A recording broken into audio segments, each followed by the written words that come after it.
Hi, this is Sarah Lacy. Welcome to TechCrunch TV. My guest today is Dave Morin, who's the co-founder and CEO of Path, who we should say before we even get into Path, we've been now troubleshooting the Skype interview for like forever, using faster speed connections, doing everything we possibly could, and it was like the worst Skype interview we've ever done on this show. And Dave, what was the problem? How did you fix it? I don't know if I want to admit it, but I had to move to a faster computer. You had to get rid of the MacBook Air. Yeah. Take Although that, I will MG. say that it is my favorite computer I've ever owned, but I guess perhaps for video calls it's not there yet. But such is life. Well, let's talk about Path. So, I thought that you guys have been working on this startup for 10 years. You tell me it's only been since February, but it seems like it was a long time ago that you left Facebook with promises to do something awesome with Sean Fanning, and we're only now hearing about it. So what took so long? I think that we really tried to do some deep research into what would be an important thing to do for the future. And when Sean and I sort of started thinking about doing this, we were keenly interested in the fact that the mobile phone is becoming an incredibly powerful new platform, and that we now have these little computers in our pockets every day that could do interesting things to augment our lives. And so we started doing a lot of research. We asked a lot of people a lot of questions as to what is it that you want from your mobile phone? How do you use your mobile phone? And we've really tried to focus on creating a consumer experience that sort of helps people share with their close friends and family and tell the story of their life in the everyday, in a way that we're all used to taking photos with our camera on our phone every day, but we don't oftentimes always have a great place to put all of those photos. So we thought that this was a good place to start. Mm-hmm. So compared to something like Instagram or Pick Please, you're different because you're limiting the number of people that it can go to. But really, I mean, hasn't that just been user error in the past? I mean, that people have maybe too many people in their Facebook profile, or they have too many people that they follow on Twitter. I mean, is this more of a just you're correcting behavior than it is you're really launching something new and different? I think that what we're trying to do is make the product actually map to the way that the real world works a little bit better. We really focused on trying to create a new sharing model. We went with an asymmetric sharing model, which allows you to sort of choose who you share with, which we think is sort of a new and interesting way to approach the problem. And then we also did a lot of research on, what are the optimal number of people that humans are meant to share with. And one of the great researchers of evolutionary psychology is a guy, Robin Dunbar, and we talk about him all the time in Silicon Valley and Dunbar's number. And he actually released this great new book this year called "How Many Friends Does One Person Need?" And in the book, he talks a lot about how trust in human networks tends to move in factors of 3. So you usually have about 5 people who you trust the most. You have 20 best friends or BFFs. And there's around 50 or so, 40 to 60 people in sort of the outer bound of your personal network, which is the people who you trust, and you're beginning to trust. So we thought that we'd start there and see how it goes, and try to make people think a little bit. And I like to say that the devil's in the defaults. So we've sort of chosen to go for this more personal route in building the network in hopes that it sort of creates a new and interesting kind of content and to share over time. Mm-hmm. Now, in some senses, it's a really counterintuitive approach. I mean, what's driven a lot of these gaudy social network user numbers and made them spread quickly is people adding huge amounts of friends and having these, huge 500 friend, networks all that amass into this big platform. I mean, you're starting with something where you're really controlling how many friends people can have, and you're not giving people incentives to just add everyone they know and bring more and more people onto the site and spread your farms to everyone you've ever met. So what is that going to mean in terms of how the company grows?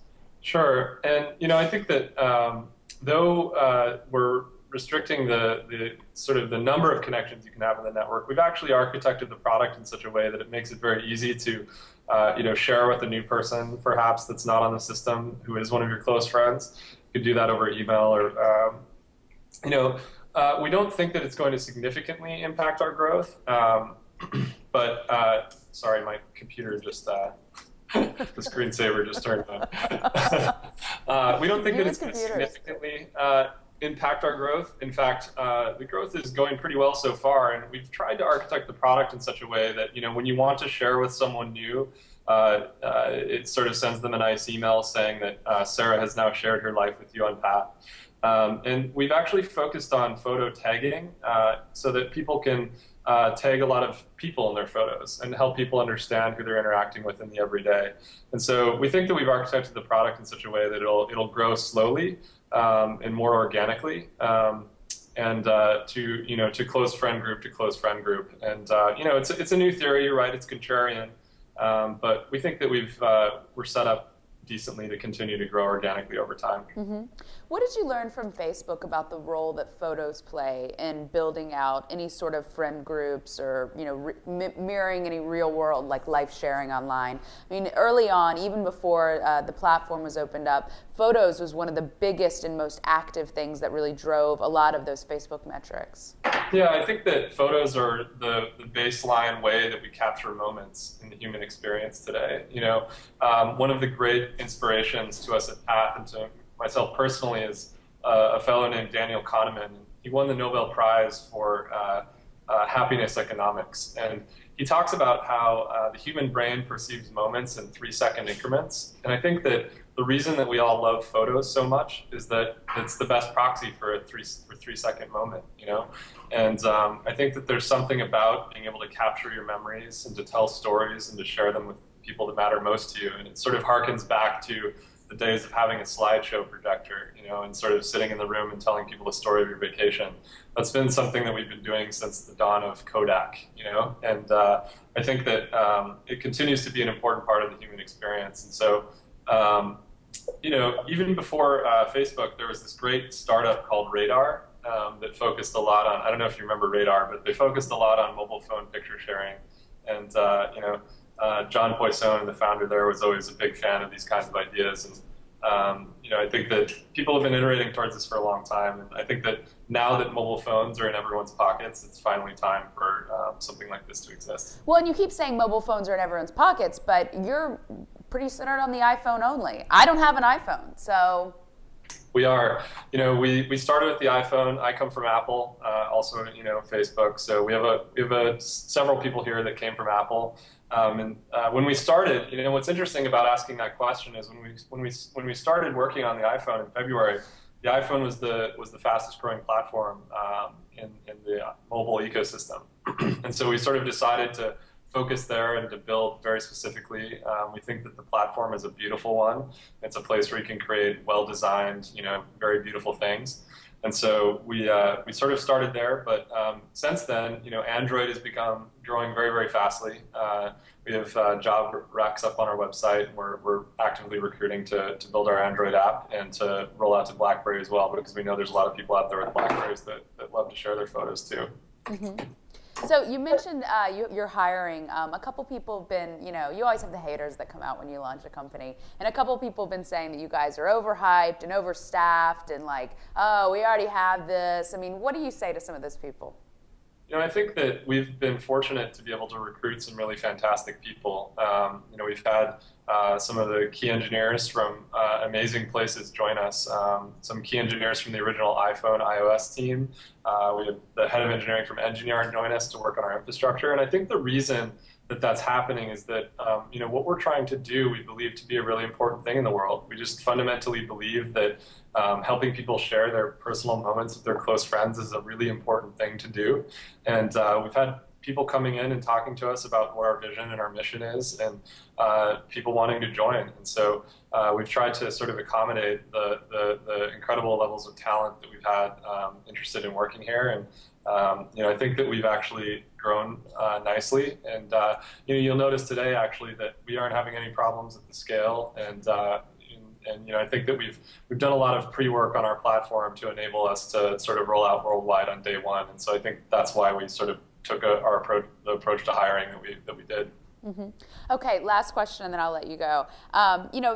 Ever since I've been in Silicon Valley, since the late 90s, there's a lot of people who thought consumer internet companies and where they started would be more and more disrupted. You're able to start an internet company from anywhere. Why should you need to do it in Silicon Valley? But what we've seen is it's gotten more and more constricted to Silicon Valley in a lot of ways.